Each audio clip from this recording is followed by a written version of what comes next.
Vamos abrir o texto sagrado na carta que Paulo escreveu aos Romanos. Tivemos aí alguns domingos de intervalo, um em outubro e outro já em novembro. Mas agora nós vamos retomar a exposição e seguiremos em Romanos até o final do mês, terminando assim o capítulo 11. Vamos pausar e retomaremos a exposição em agosto do ano que vem, com a sessão prática ou ética da epístola. Por enquanto ainda temos que viver aqui em Romanos capítulo 11, que Deus nos ajude a estudar esta porção que é muito importante. Romanos 11, hoje nós vamos considerar o texto que vai do verso 1 ao verso de número 10. O estado do evangelicalismo na Europa é bastante preocupante. E todos nós sabemos disso. Igrejas que um dia foram fortes e relevantes morreram ou estão morrendo. E o continente que enviou tantos missionários para tantos países do mundo, agora precisa de alguns ou de muitos missionários em seu território. É triste, mas é a verdade. No entanto, não é verdade que o Evangelho desapareceu da Europa por completo.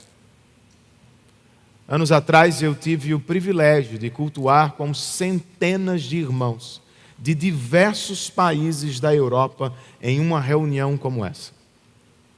Foi uma experiência linda e enriquecedora. Eu ouvi os hinos que cantamos aqui nas línguas deles. E também ouvi muitos relatos encorajadores. Sim, são igrejas pequenas, mas fiéis. São irmãos sofridos, mas que não cessam de pregar o Evangelho aos seus. O evangelicalismo pode estar sofrendo em muitos lugares do mundo, irmãos. Contudo, o Evangelho continua vivo. E como Deus permite, ele segue prosperando. Por quê? Porque Deus jamais abandona o seu povo. O Senhor jamais desiste de sua igreja. E essa é a verdade que estudamos quando chegamos a esta porção da carta aos Romanos. Para começar, eu quero ler com vocês o verso 1, parte A apenas. O texto inspirado registra: pergunto, pois, acaso Deus rejeitou o seu povo? Vamos orar outra vez? Senhor, agora que nos aproximamos de Tua palavra, nós queremos lembrar.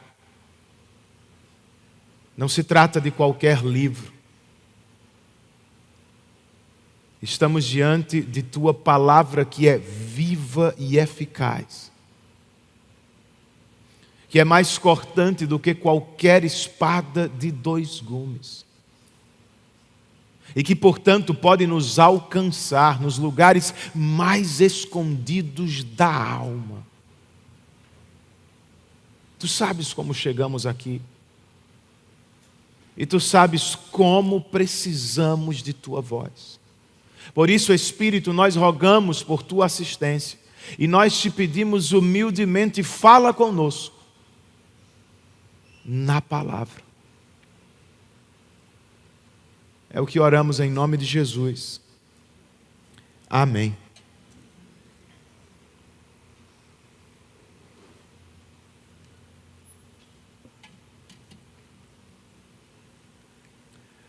Os leitores contemporâneos de Romanos amam os capítulos 1 a 8, a seção doutrinária.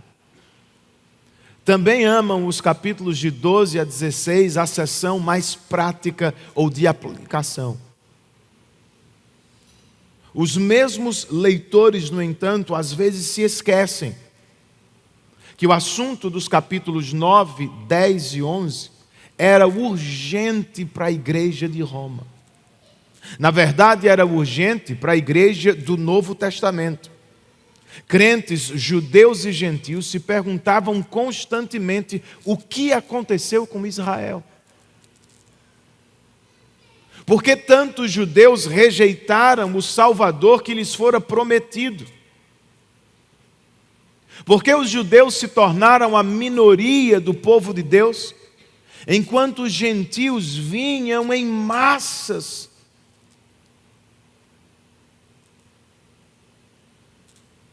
Era e ainda é uma pergunta importante, gente. Porque no nosso caso, ainda tem muito crente que faz confusão quando o assunto é Israel. Como ouvimos no capítulo 9, Israel viveu uma situação paradoxal, repleta de privilégios. Ela tropeçou no Evangelho da Graça. E como aprendemos com o capítulo 10, o Senhor permaneceu com mãos estendidas para Israel. Só que ela escolheu permanecer rebelde e desobediente. Essa é a resposta de Paulo para a pergunta: o que aconteceu com Israel?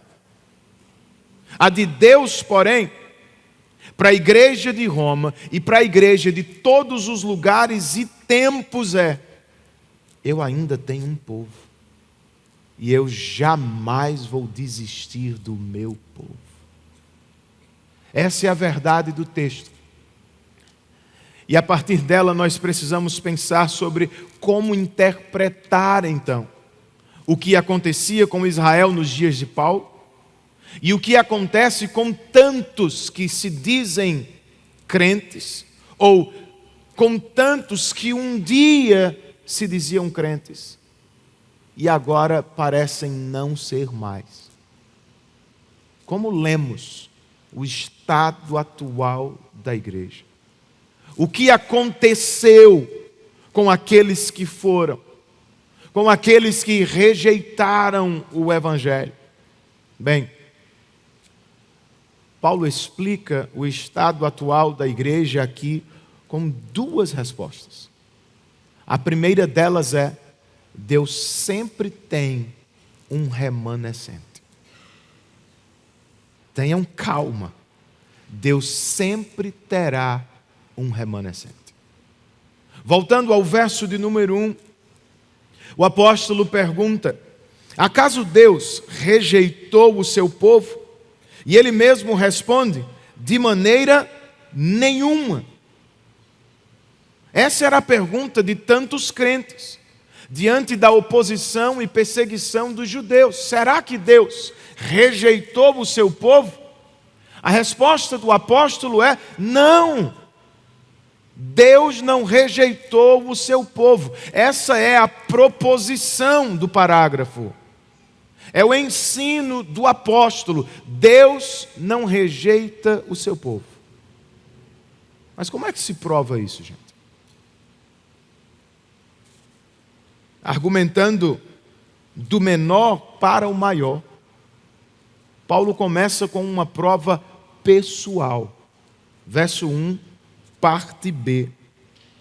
Ele diz: eu mesmo sou israelita, descendente de Abraão, da tribo de Benjamim. É um argumento pessoal, percebem? E também lógico. Sim, muitos judeus rejeitaram a oferta do Evangelho. Mas não. A rejeição deles não é prova que Deus rejeitou todos os judeus. Como sabemos? Paulo diz: eu sou judeu. E sou salvo. Eu sou judeu e sou parte do verdadeiro Israel de Deus. De sua experiência, o apóstolo se volta para a Escritura, o argumento maior. E nos versos 2, 3 e 4, ele escreve: Deus não rejeitou o seu povo, esse é o seu ensino, o qual de antemão conheceu. Ou vocês não sabem como Elias clamou a Deus contra Israel, conforme diz a Escritura? Senhor, mataram os teus profetas e derrubaram os teus altares. Sou o único que sobrou e agora estão procurando matar-me. Paulo pergunta: e qual foi a resposta divina? Reservei para mim 7.000 homens que não dobraram os joelhos diante de Baal. Se lembram desse episódio? Ele se acha registrado no primeiro livro dos reis de Israel. E retrata uma época terrível de apostasia. O rei Acabe havia se casado com Jezabel, uma princesa de Baal, que trouxe para o território de Israel paganismo e perseguição. Foi nesse contexto que o profeta Elias gritou: Senhor, eu sou o único. E eles agora querem matar-me. Como Deus respondeu ao profeta? Percebam, o Senhor não concordou com Elias. O Senhor corrigiu a sua visão, ampliou a sua visão e lhe ensinou sobre a doutrina do remanescente. Elias, eu reservei para mim 7.000 que não dobraram os joelhos diante de Baal. Duas coisas são bem importantes aqui, gente. Primeiro, Elias não estava sozinho. Ele não era o único crente de Israel. Havia crentes. Segundo Deus, havia 7.000 crentes espalhados por todo o reino. Segunda coisa importante, a mais importante delas, estes crentes não se mantiveram de pé na força do próprio braço. Foi Deus que reservou para si 7.000 que não se dobraram, ou seja, Deus os preservou em um tempo de apostasia.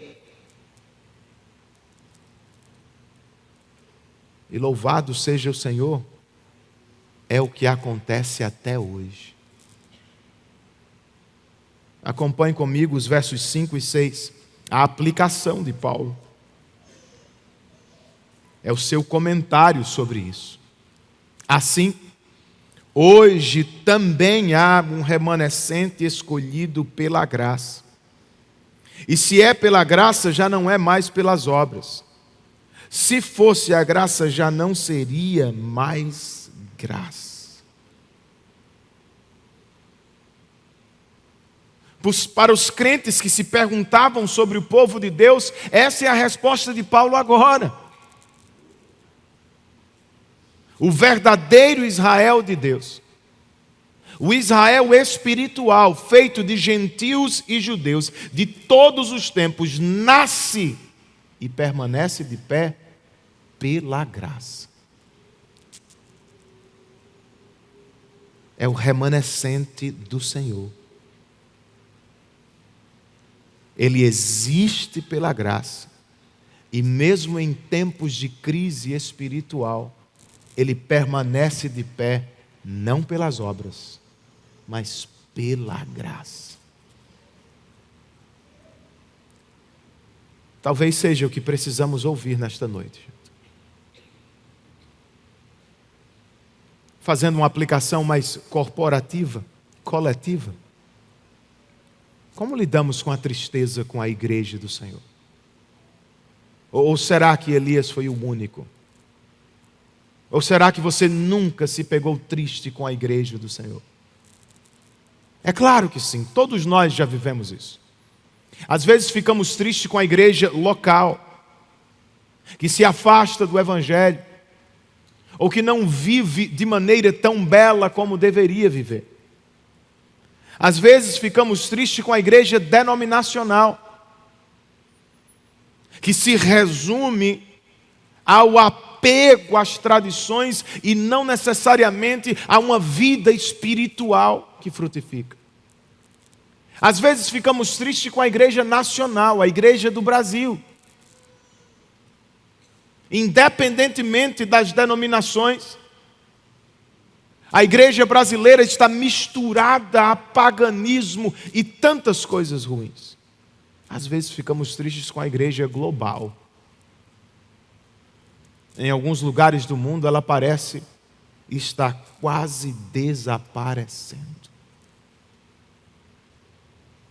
É de deixar qualquer crente sério triste mesmo. E se este é o seu caso, eu quero lembrá-lo nesta noite. Deus sempre terá um remanescente. Igrejas locais podem se desviar do Evangelho. Denominações inteiras podem se vender ao poder. E muitos crentes, infelizmente, podem apostatar da fé. Nada disso, porém, muda a palavra de Deus que nos garante, assim como nos dias de Elias, Deus tem um remanescente escolhido pela graça. A doutrina da perseverança dos santos ensina que os crentes vão perseverar até o fim, gente. Alguns podem ficar pelo caminho, podem esfriar, podem abandonar a fé por completo, provando que nunca foram dos nossos. Os verdadeiros crentes, porém, perseveram. Até nos dias de Acabe e Jezabel. Mas não se orgulhe disso. Não vem deles. Não vem de nós. Eu acredito na perseverança dos santos, porque primeiro acredito na preservação de Deus. Eu reservei para mim 7.000 que não se dobraram. Em vez de bater no peito e dizer, eu consigo, eu sou forte, eu sou melhor do que eles. Dobre-se diante do Senhor e adore-o por sua graça. Ele não apenas nos salva, Ele também nos preserva até o último dia. Sim, Deus tem um remanescente. E talvez, amigo, seja a sua hora de procurá-lo, entenda. Nós não devemos nos separar por qualquer diferença que surja. Há espaço na comunhão dos santos para alguma discordância. Há espaço na comunhão dos santos para várias diferenças. Só que, se o Evangelho está sendo abertamente atacado, se a palavra de Deus tem sido explicitamente desprezada,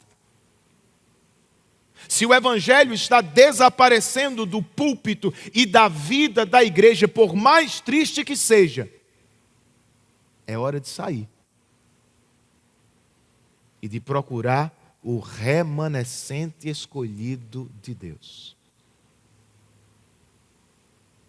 Pastor, mas como eu faço isso? O que você não encontra mais na antiga igreja, amigo, é o que você mais precisa procurar em uma nova igreja: fidelidade a Deus. O que começa e é desenvolvido por fidelidade à palavra. O remanescente escolhido de Deus, assim como Elias é fiel a Deus até nos dias de Jezabel e Acabe. O remanescente escolhido de Deus não vai se dobrar aos deuses contemporâneos para agradar os clientes. Não vai trocar o evangelho por teologia da prosperidade, por teologia do coach, por teologia barata de bem-estar e saúde. O remanescente escolhido de Deus não vai mudar a mensagem para evitar alguma perseguição do Estado, não.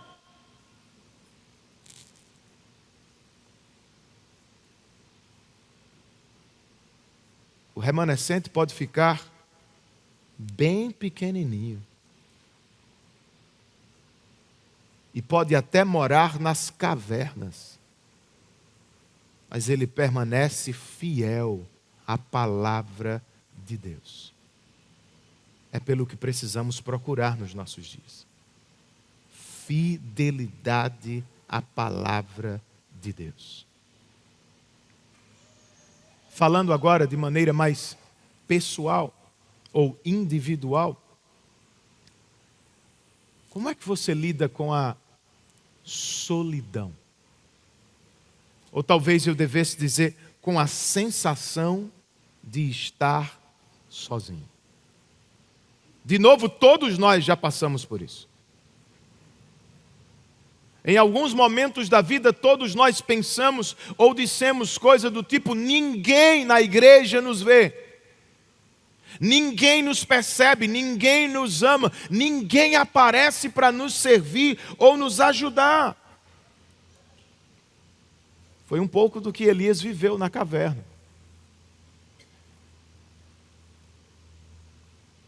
E a pergunta realmente importante é: como foi que Deus tirou o profeta da caverna?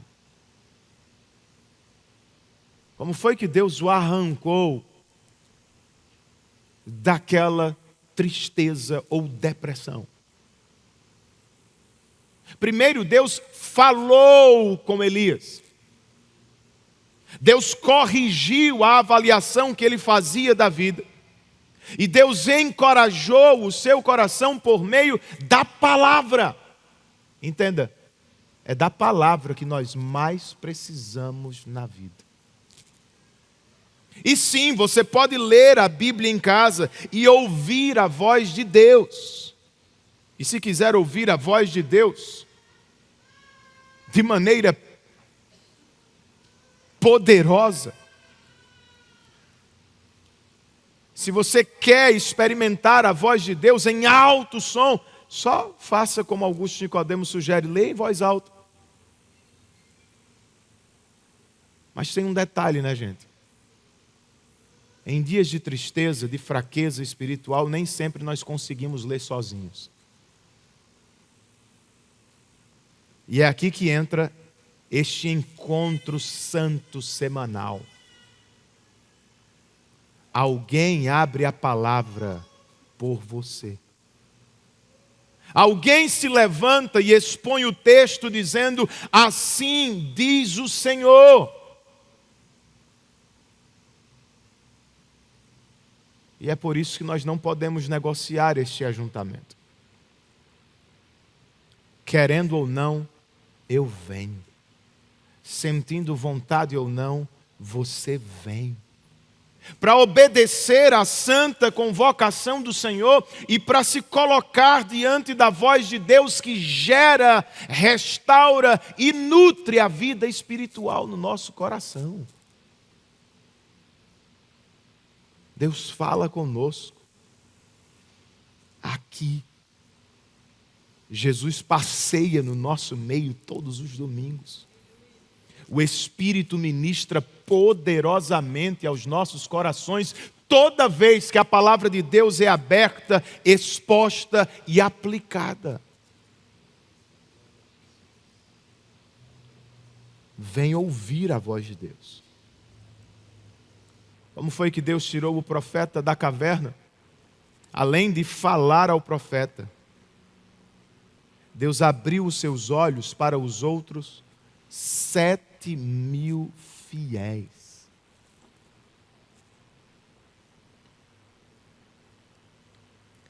Entenda, nós podemos nos sentir sozinhos porque de fato estamos sozinhos.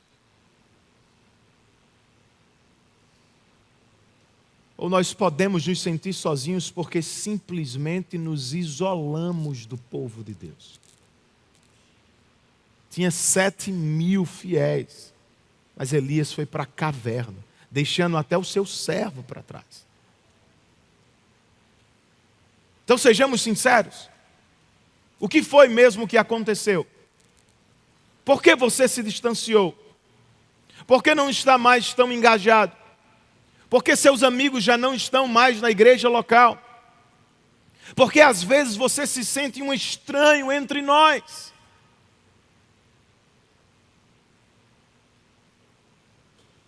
Não terá sido a desculpa de que anda trabalhando demais? E que agora você não tem mais tempo para a comunhão dos santos? Ou não terá sido a desculpa de que você não se encaixa neste ou naquele pequeno grupo? Ou as pessoas são muito diferentes, a faixa etária é diferente. Ah, eu não me encaixo, minha esposa não se encaixa, irmão.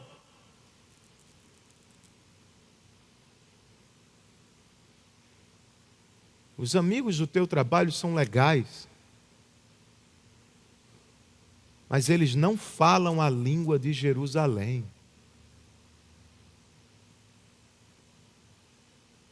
Como é que eles vão te ajudar? E por mais que você ame a sua família e seja feliz com sua família, vocês não se bastam sozinhos. Seus filhos, crianças precisam de outras crianças e não só de pais adultos. Adolescentes precisam de outros adolescentes. Jovens e adultos precisam de outros jovens e adultos, e melhor, que sejam crentes. Ainda há 7.000 fiéis. Mas nós precisamos nos encontrar. Por fim, Deus tirou o profeta daquela caverna, dando a ele uma nova tarefa na igreja de Israel. Às vezes é só o que precisamos: trabalho, serviço. Enquanto você cuida dos problemas de outra pessoa, momentaneamente você desfruta de uma bênção pessoal.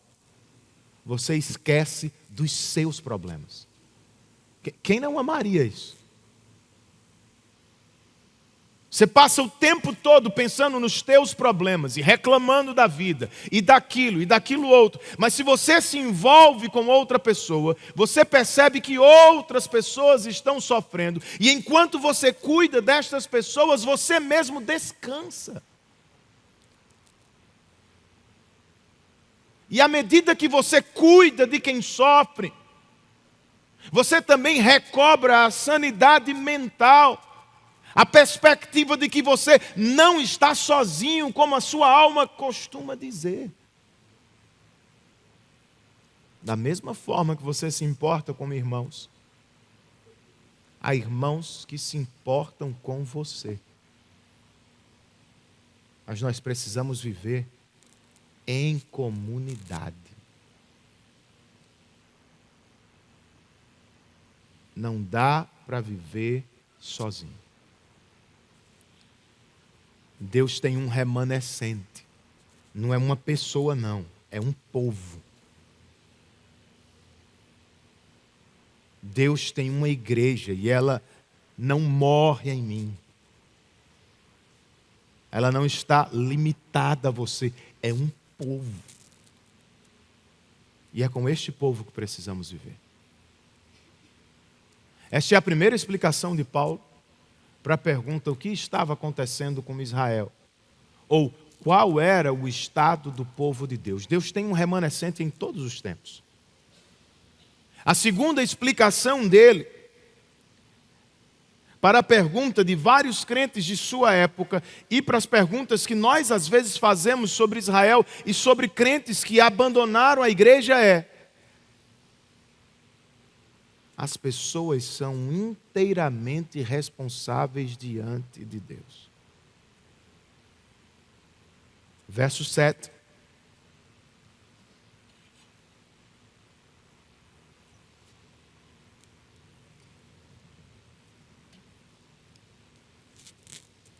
O apóstolo escreve: que dizer então?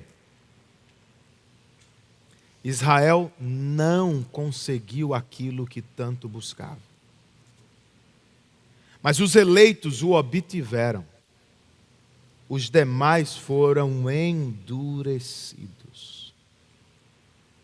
No verso 5 ele nos disse que apesar da rejeição de Israel, Deus ainda tem hoje um remanescente escolhido pela graça. No verso 6, para enfatizar a iniciativa de Deus, ele repete: esse povo existe e se mantém de pé não pelas obras, mas pela graça. Se é assim, agora no verso 7 ele pergunta: e os israelitas? O que vamos dizer de Israel? Nação. Israel não conseguiu aquilo que tanto buscava. O que mais Israel queria era uma vida justa diante de Deus, que lhe possibilitasse o relacionamento e as bênçãos de Deus. Eles eram religiosos, zelosos, praticantes. Só que, ironicamente, quando tudo o que eles mais queriam bateu a porta em Cristo Jesus, eles o rejeitaram. Se agarraram às obras da lei e desprezaram a oferta da graça. Os eleitos o obtiveram, rejeitaram a justiça própria e humildemente receberam a graça. Todos os demais foram endurecidos. Rejeitaram o evangelho e se tornaram ainda mais endurecidos. E percebam, o texto nos diz que eles foram endurecidos. Por quem e como? Versos 8, 9 e 10. Como está escrito: Deus lhes deu um espírito de atordoamento, olhos para não ver e ouvidos para não ouvir, até o dia de hoje. E Davi diz que a mesa deles se transforma em laço e armadilha, pedra de tropeço e retribuição para eles. Escureçam-se os seus olhos para que não consigam ver, e suas costas fiquem encurvadas para sempre. Como já estamos acostumados, são citações do Antigo Testamento. O verso 8 é uma combinação de Deuteronômio e Isaías. No primeiro texto, Moisés diz aos israelitas que, embora tenham visto as maravilhas do Êxodo, seus olhos permanecem fechados, seus ouvidos continuam obstruídos para a voz do Senhor. Não lhe parece uma loucura? Eles viram os milagres. Eles saíram do Egito por obra poderosa do Senhor.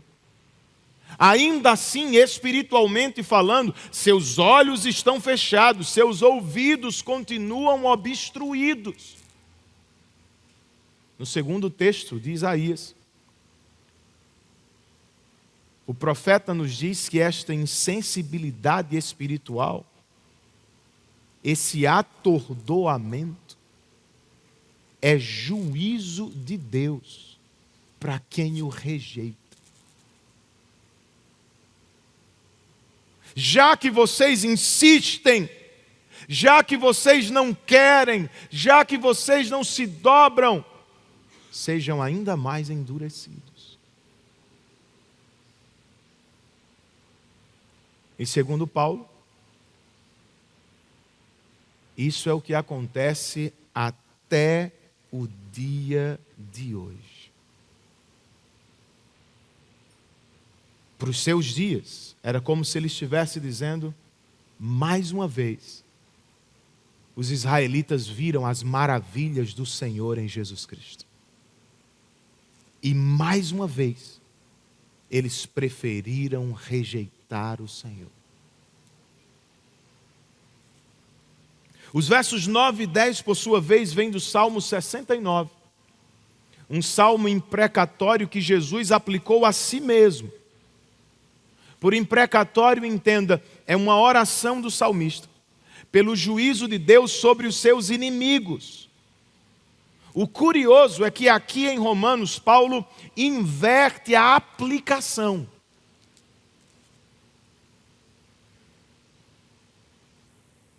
Israel, que em Davi, o autor do salmo, era perseguido por Saul, tornou-se agora em Romanos o perseguidor da igreja, nos dias de Jesus e de Paulo. O que vai acontecer a Israel se ela continuar neste caminho? O que os israelitas vão experimentar por rejeitar o Evangelho e perseguir seus mensageiros? Davi já o disse há muito tempo. A mesa deles vai se transformar em armadilha. Seus olhos vão se tornar totalmente escurecidos e suas costas vão ficar encurvadas.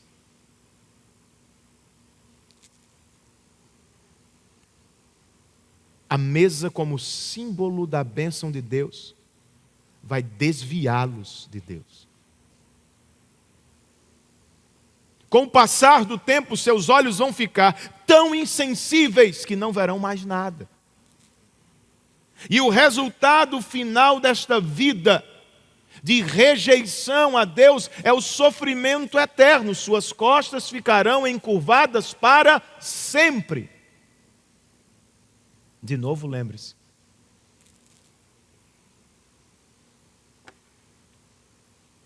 Israel tropeçou no Evangelho de Jesus Cristo, capítulo 9.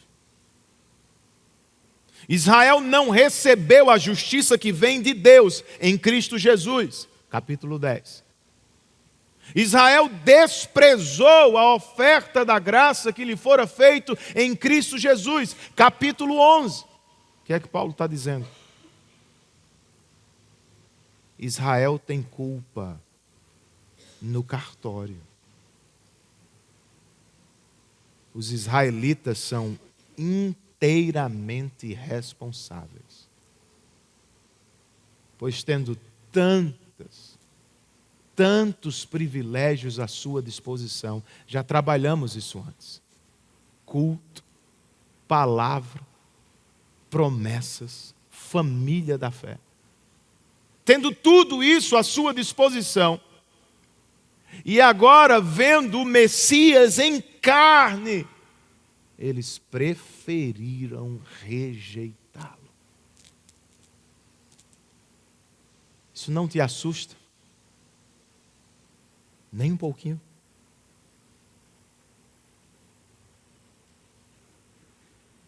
No bom sentido, deveria. Porque nós não estamos falando de ateus. Nós não estamos falando de pessoas não religiosas. Paulo está falando de gente que ia aos cultos semanalmente. De pessoas que se sentavam para ouvir a palavra e que cantavam com a congregação de Israel todas as semanas, por alguma razão. Estas pessoas ouviam e não ouviam.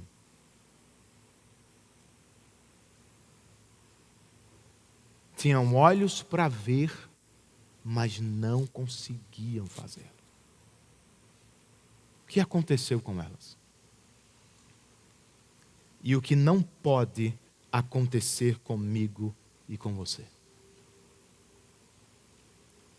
Por um lado, eu tenho para mim que os israelitas sofriam de alergia à graça. Nós já ouvimos isso antes. Paulo já nos disse. O que mais queriam na vida era uma vida justa diante de Deus. Eles eram verdadeiramente zelosos em suas práticas religiosas, só que no final do dia dependiam da própria força, jamais dependiam de Deus. Nós não precisamos da graça. Nós damos conta. Nós conseguimos agradar a Deus sozinhos. Esse perigo nos rodeia nos nossos melhores momentos religiosos.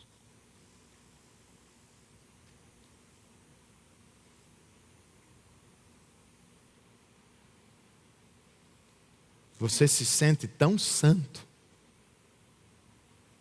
que acha, eu dou conta do recado.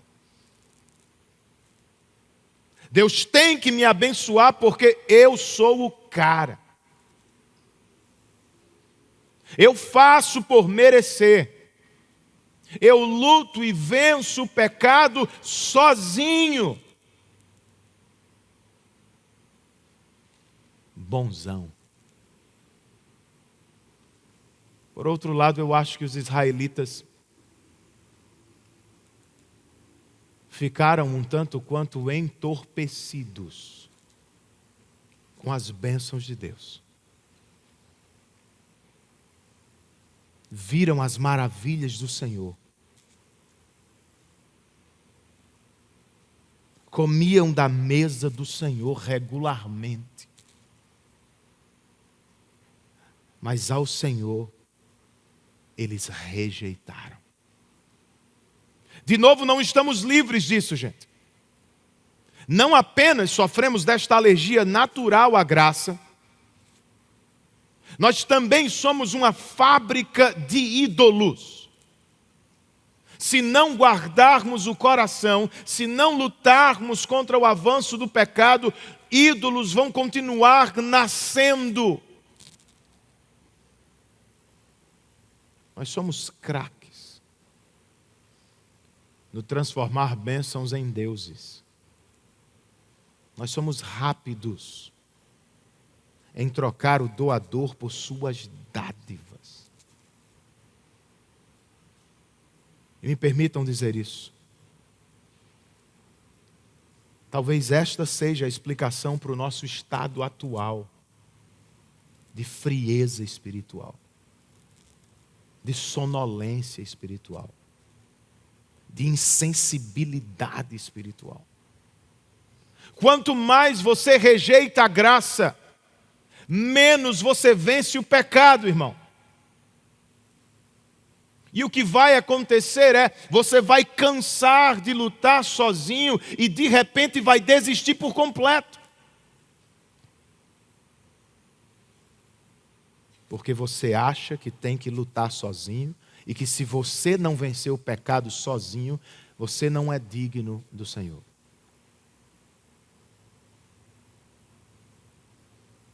E quanto mais nos encantamos com as bênçãos dessa vida, menos somos capazes de enxergar Deus como a maior e mais preciosa das dádivas. Não acontece do dia para a noite. Vai acontecendo. Vai acontecendo. Vamos perdendo o gosto pelas coisas do Senhor. Vamos nos tornando insensíveis à voz do Senhor, ao culto do Senhor, à palavra do Senhor. E vamos imitando o mundo. Caímos no engano de pensar que nós podemos produzir a felicidade. Como é que as pessoas com quem trabalhamos produzem felicidade? É uma festa aqui, é uma viagem ali, é um novo relacionamento, é uma nova conquista, é uma nova posição, é um pouco mais de dinheiro.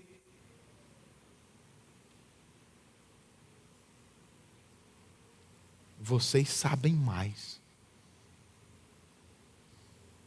Todas estas fontes estão rachadas. Alegria verdadeira só em Jesus.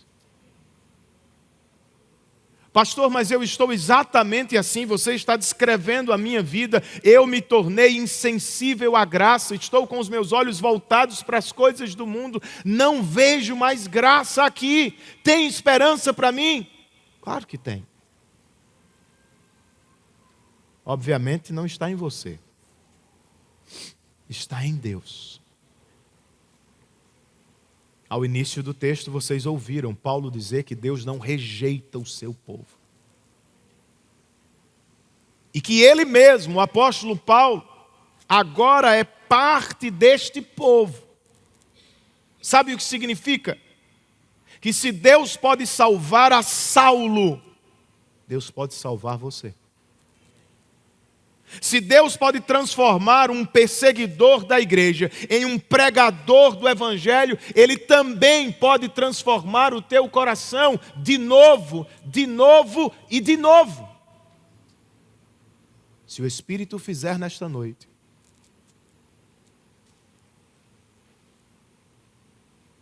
você vai rejeitar a justiça própria. Você vai começar a pensar menos de si mesmo. E você vai começar a pensar tudo de Jesus Cristo, a oferta da graça de Deus. Você vai parar de barganhar com Deus, de negociar com o Senhor, tendo por base a sua performance, o seu desempenho, a sua religião. Para com isso.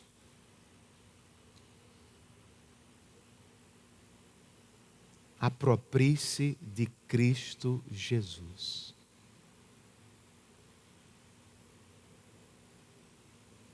Se o Espírito estiver santificando o teu coração, irmão e irmã minha,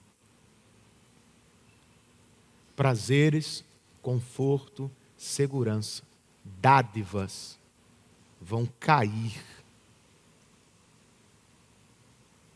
em importância para você. E outra vez Jesus vai assumir o local de preeminência na tua vida, para ser outra vez a pérola de maior valor no teu coração. É como aquela ilustração que eu já contei para vocês algumas vezes, do pai que andava com o filho na praia catando conchinhas. Em algum momento da caminhada, o pai se deparou com uma linda estrela do mar. E levando-a ao filho, ele perguntou: filho, você quer? Ele disse: pai, eu quero. Mas eu não posso segurar. Por que não, filho? Porque minhas mãos estão cheias de conchas.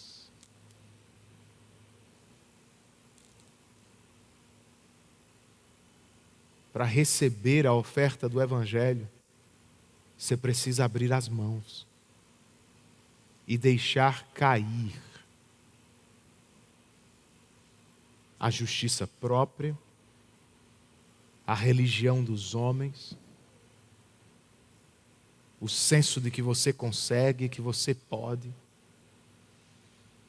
E para receber e crescer no Evangelho continuamente, você precisa abrir as mãos e deixar cair tudo o que se passa pela bênção maior de Deus, mas não é. O mesmo vale, gente, para os nossos amigos, familiares e colegas não crentes. Parecem um caso perdido às vezes? Eu sei. Seus olhos parecem completamente escurecidos. Seus ouvidos obstruídos, não ouvem a sua pregação. Suas costas já estão encurvadas pelo peso do pecado. Pode ser mesmo. Mas eu te pergunto, quem garante que isso é definitivo?